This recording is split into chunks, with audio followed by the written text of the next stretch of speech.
Yon, what's up mga masters? Nandito na naman tayo sa panibagong araw, panibagong kabanata na naman ang pagsasama-samahan natin ngayon guys. Magandang gabi mga masters, bali ngayon po ay 4 na videos po ma-upload ko po sa aking YouTube channel.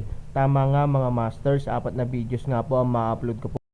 Mga masters, okay lang po bang wag nyong skip ang mga ads sa aking mga videos? Salamat po talaga mga masters sa solid na pagsuporta po sa akin.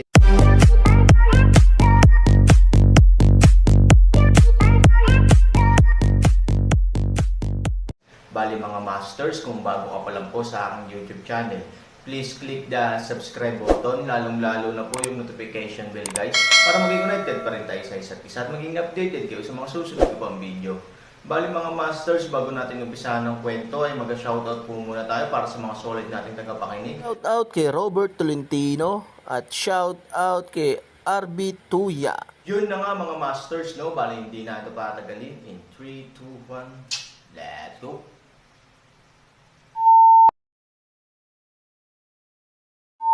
Kabanata 2526 hanggang 2530.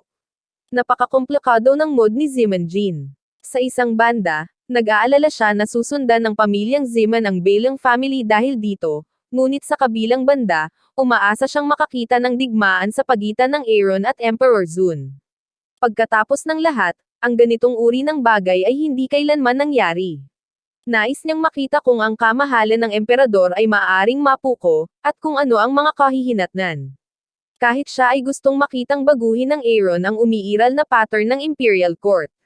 Kung tutuusin, napakababa ng pagkakataong masaksihan ang ganoong bagay. Ngayong may ganitong pagkakataon siya, natural na gusto niya itong makita. Bagaman opisyal na nakalista ang Zhang, ito ay isang rookie clan, ngunit ang reputasyon nito ay naging tanyag sa imperial na hukuman. Pagkatapos ng lahat, ang pagtatatag ng isang angkan ay nangangailangan ng pag-aproba ng emperador, ngunit ang Zhang ay hindi, kaya gusto ng iba na makita kung ano ang magiging reaksyon ng emperador sa sitwasyong ito. Ang pinakamalapit na clan sa Aaron ay ang Ethereal clan na 100 milya ang layo. Sa korte ng imperial, ang Ethereal na sekta ay isang napaka-espesyal na sekta. Ang sekta ay puno ng mga kababaihan, na siyang panuntunan din ng Ethereal sect. Hindi nito tinatanggap ang mga lalaking alagad. Suzerain, ano ang gustong gawin ng Aaron? Ang founding school ay walang respeto sa emperador. Gusto ba niyang magrebelde? Si Yang Kanghua, ang elder ng Zhangmen, ay isang kaakit-akit na nasa katanghaliang gulang na babae. Nagpapakita siya ng kagandahan ng isang malakas na mature na babae. Nakakabaliw ang mga mata niya. Mahilig siyang magsuot ng pink na palda na may pares ng mahabang binti sa ilalim nito. Hindi niya alam kung ilang lalaki ang baliw. Sa kabilang banda, si Zhang Tailiuyo, ang patriarch na nakatayo sa tabi niya, bagamat magkapareho ang kanyang edad, mukhang mas intelektual siya. Siya ay hindi masyadong malakas at may kagandahan ng pag-atake, na nagbibigay sa mga tao ng isang pakiramdam ng malinaw na tubig at puting lotus. Ngunit kung tikman mong mabuti, mas makakapagbigay siya ng puso sa mga tao kaysa kay Yan Qinghua. Umiling si Zhang Tailiuyo. Kamakailan, napakaraming kwento ang narinig niya tungkol sa Aaron. Siya ay isang napakakakaiba at hindi mahuhulaan na tao. Ang kanyang karanasan sa lungsod ng Longyan at ang kanyang pag-uugali sa lungsod ng Fengshan ay maaaring magparamdam sa mga tao na hindi permanente. Ibig sabihin, wala siyang rules na sinusunod. Parang gagawin niya lahat ng gusto niya. Bagaman hindi ko alam kung ano ang gusto niyang gawin, sa lakas niya, nagagawa niya kung ano ang gusto niyang gawin, sabi ni Zhang. Wala ba siyang pakialam sa emperador? Napukaw ang galit ng emperador, at mamamatay siya, sabi ni Yan Qinghua. Nagsimulang tumawa si Zhang Tailiuyo. Sa ngiti na ito, talagang nagkaroon siya ng kabisera upang ibagsak ang kanyang bansa at ang kanyang lungsod. Sinabi niya, hindi mo ba nakikita na ang Emperador Zun ay ayaw na maging kaaway niya? Paano ito? Matakot kaya si Emperador Zun sa kanya? Hinamak ni Yang Kanghua ang daan. Hindi natatakot. Siyempre, ngunit tiyak na nag-aalala. Naisip ito ni Zhang Tailiuyo at nagpatuloy, alam mo ba kung bakit nagpadala si Emperador Zun ng mga tao sa lungsod ng Longyan sa pangalawang pagkakataon? Para lang mapaalis ang lalaking ito. Hindi maintindihan ni Yan Qinghua. Ito ay walang lihim. Maliban sa mga sibilyan sa Imperial Court, halos lahat ng maimpluwensyang angkan at pamilya ay alam ito. Kung ganoon lang kasimple, nabalitaan ko mula sa isang kaibigan na ang mga taong ipinadala sa lungsod ng Longyeon sa unang pagkakataon ay nawala, at ang 3 malalakas na lalaki sa 7 kaharian ng Lampara ay nawawala pa rin, sabi ni Zon. Wala kung saan. Mukhang nalilito si Yan Qinghua at nagtanong, Suzerain, ano ang ibig sabihin nito? Napakaganda mo, ngunit wala kang utak. Lumilitaw sa lungsod ng Longyeon ang malakas na tao ng 7 lam. At nawala nang walang dahilan. Para saan pa ba ito? Napakaposible na napatay siya ng Aaron. Walang magawang sabi ni Zontay. What hearing this, Yan Qinghua's face is unbelievable. It's not a slap in the face to kill the emperor. How can it be? Kung talagang pumatay siya ng mga tao, madali ba siyang pakakawalan ni Emperor Zun? Suzerain, tama ka. Kung papatayin niya ang isang miyembro ng Imperial Court, hindi siya parurusahan ng emperador. Sabi ni Yan Qinghua, kaya hindi siya pinigilan ni Emperador Zun nang magsimula siya sa kanyang paaralan, dahil kahit si Emperador Zun ay natatakot sa kanyang lakas. Bagamat walang nakakaalam sa kanyang tunay na kaharian, sapat na ang labanan sa 28 keking upang ipakita na nasa kanya ang kaharian ng Supreme Master. Mataimtim na sinabi ni Zontay Liuyo, ito ang dahilan kung bakit hindi nang ahas si Emperador Zun na gawing mahirap ang Aaron. Bagamat ang isang malakas na tao sa matinding dibisyon ay hindi kayang sirain ang langit at lupa, napakasimple para sa kanya na sirain ang isang lungsod. Suzerain, sa palagay mo ba ay may pinakamataas na antas ng pag-aaral ang tanong ni Yan Qinghua? Sa tingin mo ay hindi sapat ang kanyang patunay. Napabuntong hininga si Zontay Liuyo. Sa labanan ng 28 keking, napatunayan niya ang kanyang lakas sa korte ng imperial, at hindi na kailangang tanungin ito. Kung totoo ito, mukha ni Yan Qinghua biglang ipinakita ang hitsura ng bulaklak na baliw, naglabas ng isang album ng larawan at sinabing, hindi ko alam kung napakagwapo niya sa album ng larawan ay. Ngumiti si Zontay Liuyo nang makita niya ang reaksyon ni Yan Qinghua sa hindi pagtanggap ng mga alagad na lalaki, hindi nito pinipigilan ang mga alagad ng sekta na makisalamuha sa mga lalaki. Yan asul at puti ngayon ang ekspresyon na ito, halatang gumawa ng isang flower mania, naniniwala ka sa ganitong uri ng kabastusan. Ang lahat ng ito ay gawa-gawa ng mga pintor para mangolekta ng pera. Sabi ni Zon, si Yan Qinghua, kahit siya ay nagko-compile o hindi, ay may magandang pakiramdam para sa Aaron mula noong araw na nakuha niya ang picture album.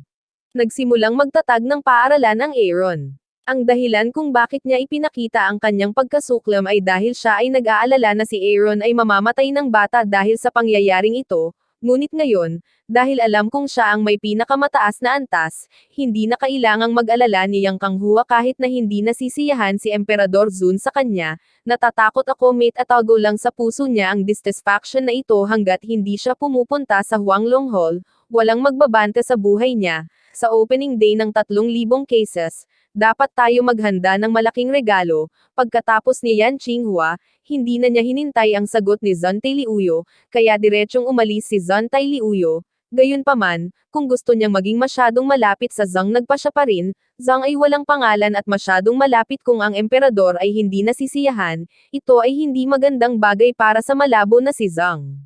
Naglalakad papunta sa gilid ng kama, umupo si Zontay Liuyo sa kama. Sa oras na ito, ang kanyang mga mata ay biglang nagi-guilty. Tumingin siya sa paligid, maingat niyang inilabas ang isang picture album mula sa ilalim ng kanyang unan. Ang album na ito ay ang labanan sa pagitan ng Aaron at 28 keking. Nabanggit pa lang ni Zontay Liuyo ang kabastusan ng album na ito, ngunit sa hindi inaasahang pagkakataon, nakolekta niya ang isa, at nasa ilalim pa rin ito ng kanyang unan. Obviously, araw-araw niya itong binabasa. Ano ka bang klaseng tao? Sinong nakaka-curious ng mga tao? Halos lahat ikaw ang pinag-uusapan, mahinang sabi ni Zontay. Sa pagtingin sa picture album, bagamat hindi na niya mabilang na beses na nakita, sa tuwing makikita niya ang mga fighting pictures sa itaas, iba ang mararamdaman niya. Tila sa mga larawang ito lamang, nararamdaman niya ang mabangis na mga larawan ng orihinal na digmaan. Sa parehong oras, Fenghuang Bundok, kung saan matatagpuan ang 3,000 kaso. Si Huang Xiaoyong ay opisyal nang nagsimulang tumanggap ng mga apprentice sa iba't ibang antas, at halos walang tatanggi. Dahil dito, lumuhad ang maraming tao para magpasalamat kay Daan. Gayunpaman, si Huang Xiaoyong ay walang pakiramdam para sa gayong pasasalamat. Ang alam niya lang, sa tuwing tumatanggap siya ng alagad mula sa mahirap na pamilya, mas malaki ang gagastusin niya sa kanyang pamilya. Hindi nakakagulat na may ganoong ideya si Huang Xiaoyong. Ang Xuanyuan ay may natatanging world class. Mahirap para sa kanya na maunawaan ang posisyon at damdamin ng mga mahihirap na tao. Bagamat papel lang ang kanyang ama noon, anak pa rin ito ng pinuno ng lungsod sa pangalan, na ibang-iba sa mundo ng mga mahihirap na ito. Halatang hindi makatotohanan para sa kanya na tanggapin ang ideya ng pagiging kapantay ng mahihirap sa napakaikling panahon. Napakaraming tao ang kinuha ni Shifu. Ang mga taong ito ay walang dalang pera. Magkano ang magagastos sa hinaharap? Pakiramdam ni Huang Xiaoyong ay dumudugo ang kanyang puso. Sabi niya kay Jiang Yingying na walang magawa.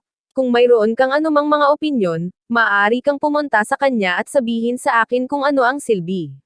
Hinamak ni Jiang Yingying ang daan. Mabilis na umiling si Huang Xiaoyong. How dare he talk nonsense in front of Aaron? Maaari lamang siyang magreklamo ng pribado. Elder Martial Sister, ano ang tingin mo sa master ko? Tumatanggap ang ibang sekta ng apprentice, pero gusto nilang kumita. Magaling siya. Mawawala lahat ng pera niya. Naguguluhang sabi ni Huang Xiaoyong. Alam ni Jiang Yingying na si Aaron ay isang lalaking naghahangad ng pagiging patas. Bagamat hindi niya kailanman magagawang patas ang mundo sa pamamagitan ng sarili niyang pagsisikap, susubukan niya ang kanyang makakaya na isama ang dalawang salitang ito sa kanyang natutugunan at nakikita. Para sa kanya, pantay ang pagtrato sa mahirap at mayaman. Para sa Aaron, kailan siya nagmamalasakit sa pera. Para sa kanya, numero at dumilang ang pera. Kung gusto mong kumita, mas mabuting bumalik ka sa lungsod ng Longyan. Ang iyong ama ang pinuno ng lungsod. Marami kang pagkakataon para kumita ng pera sa lungsod ng Longyan. Gusto mo bang kausapin ko si Kuya Aaron at hayaan pinakawalan ka niya? Sabi ni Jiang Yingying. Napakunot ng noo si Huang Xiaoyong sa takot at sinabing, Elder Martial Sister, mas mabuting huwag mo akong pagtawanan. Paano ako papayag na iwan ang aking amo? Kailangan ko siyang pagsilbihan sa buong buhay ko. Walang choice si Jiang Yingying kundi ngumiti. Si Huang Xiaoyong ay parang local ruffian minsan. Gusto niyang tamasahin ang maginhawang buhay. Bakit payag siyang manatili sa Aaron? Minsan, hindi magandang bagay ang pagiging mas malakas. Sabi ni Jiang Yingying, Elder Martial Sister, wala kang sakit sa likod kapag tumayo ka at nagsasalita. Napakalakas mo. Siyempre, makakagawa ka ng mga sarkastikong salita. Sa mundo ng Xuanyuan, ang lakas ay iginagalang. Paano masamang maging mas malakas? Sagot ni Huang Xiaoyong, kung mas malaki ang kakayahan, mas malaki ang responsibilidad, at mas malaki ang panganib na harapin ang mga bagay, hindi mo ba naiintindihan ang isang simpleng katotohanan? Jiang Yingying walang imak na paraan, nalaman niyang si Huang Xiaoyong ay isang straw bag, hindi lang gaga. Gagamitin ang utak para mag-isip ng mga bagay-bagay. There's no risk in following master. As long as master is around, I'm not afraid of anything, sabi ni Huang Xiaoyong. Dahil dito, ganap na hindi makapagsalita si Jiang Yingying. Natatakot ako na hindi alam ng taong ito kung ano ang magiging epekto ng pagtatatag ng Zhang. Sa mga tuntunin ng bulwagan ng Huanglong, natatakot ako na ang Zhang ay matagal nang itinuturing na nakakasira ng paningin. Napakahirap makipag-usap sa isang tanga, kaya hindi nagsasalita si Jiang Yingying. Sa isang buong araw, mayroong higit sa 130,000 mga disipulo. Karamihan sa kanila ay mga sibilyan na hindi pa nasanay, na halos walang tulong upang mapahusay ang lakas ng Aaron. Kalahating buwan mamaya, 3,000 kaso ay nasa kanilang kamusmusan. Bagaman hindi pa sila ganap na nakompleto, ang pangkalahatang pattern ay makikita. Dapat sabihin na ang mga mapagkukunang pinansyal ng pamilya Zeman ay talagang makapangyarihan. Mayroong libu-libong manggagawa sa pagtatayo ng mga zangmen, at ang pang-araw-araw na gastusin ay dapat na parang umaagos na tubig. Ito ay nagpapaalala sa Aaron ng industriya ng real estate ng mundo. Gayunpaman, ang pagkakaiba ay ang mga developer ay namumuhunan upang kumita ng pera, ngunit ang perang ipinuhunan ng Zemengen ay hindi kailanman maibabalik. Ang maaari niyang kitain ay isang krisis, at ito ay dinadala ng 3,000 kaso. Sa araw na ito, tinatangkilik ng Aaron ang init ng sikat ng araw sa tabi ng lawa ng mansyon. Dinampot ni Zemengen ang isang palayok ng masarap na alak at nakita ang Aaron. Mr. Aaron, ito ang pambihirang alak ng pamilya Zeman. Pakitikim ito. Nakangiting sabi ni Simon Jean kay Aaron. Para sa pag-inom ng bagay na ito, ang Arrow ay walang libangan, sa kanyang bibig, ang pinakamahusay na alak ay maanghang lamang. Ngunit ang Zeman Ember ay natural na dumating, ang Aaron ay natural na hindi makakaabot upang ngumiti. Kung hindi ka pupunta sa Three Treasures Hall, magprangka tayo. Sabi ni Aaron. Mr. Aaron, gusto ko po talagang humingi ng tulong sa inyo. Tingnan ang Aaron kaya diretso at pabalik-balik, si Zeman Jean ay hindi rin tumatalo sa paligid ng bush. Go ahead. May bawal na lugar sa Zeman family, pero hindi ko alam kung paano buksan. Sana matulungan ako ni Mr. Han. Sinabi ni Zeman Jean na ang bawal na lugar ay pag-aari ng pinuno ng pamilya Zeman. Dati, si Zeman Chang lang ang nakakaalam kung paano buksan ang bawal na lugar. Ngunit pagkamatay ni Zeman Chang, nawala ang paraan para buksan ang ipinagbabawal na lugar. Sinubukan ni Zeman Jean ang maraming paraan at humiling kay Zhong Kishan na tumulong, ngunit hindi nila ito mabuksan. Sa desperasyon, kinailangan niyang humingi ng tulong sa Aaron. Para kay Zeman Jean, dapat may pinakamahalagang bagay sa bawal na lugar, kaya gagawin niya ang lahat para buksan ito, dahil bawal na lugar ito ng pamilya Simon, hindi ba ako makakapunta?